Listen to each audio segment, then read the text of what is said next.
Say hello to Jackson, a citizen of the wealthiest country the world has ever known.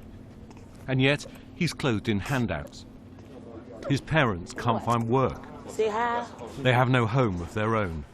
And every morning, they come to the Manor House charity, where the poor of Baltimore meet for a little food, warmth, and compassion. What is your message to President Trump? Come and help us. Instead of critiquing us, come help us. And you will see that we need help. Bad. Like much of America, this is a story of two worlds. Baltimore is actually something of a boomtown these days. But it doesn't feel like it in many parts of the city. In this economy, there is no trickle-down. Gun crime is surging here. Baltimore was even more violent than Chicago last year, driven by gang turf wars. For some of its residents, this is a city where selling your body or selling drugs is the only job available.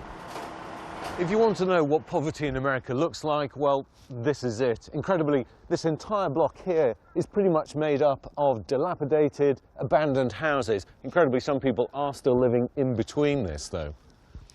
Under President Obama, poverty grew in America, and President Trump says he's going to fix it. He's going to deal with what he calls the carnage in America, of crime, of drugs, of gangs, of violence, and of poverty. Well, there are few places better to try and do that than Baltimore. Marcus Alsop has lived here for 40 years. He repairs the city's homes, an eyewitness to the worst Baltimore has to offer.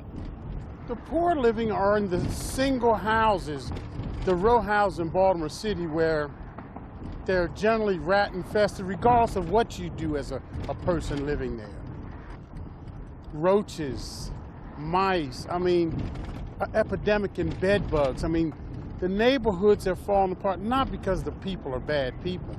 We're underpaid, undereducated, and so many of us have been living like this for the second and third generation until we don't even know how to change. Despair is a way of living. And this is where it resides, on a bleak row of abandoned homes. This is the end of the line for Americans gripped by poverty. Here we met the last family living on the block.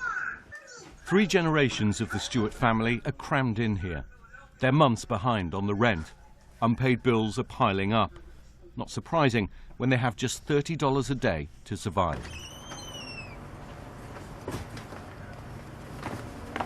I love you. Be careful. Have a good day. They've been evicted before, forced to live in one of Baltimore's many abandoned homes. It hurts. It hurts. They have to stay wrapped up in blankets every day because they're cold. They don't want to get out of bed because there's no heat to keep them warm. People talk about us. They get bullied in school because of it. It hurts. They got to where they didn't even want to show their faces outside. But we had no choice but to live there because of the economy. I've been struggling for 7 years. 7 hard years. What pressure does that put on your relationship together? Oh, we argue and fight all the time. All the time. I love this woman to death. She's my best friend. But to see her go through the things she goes through, it hurts me. It hurts me.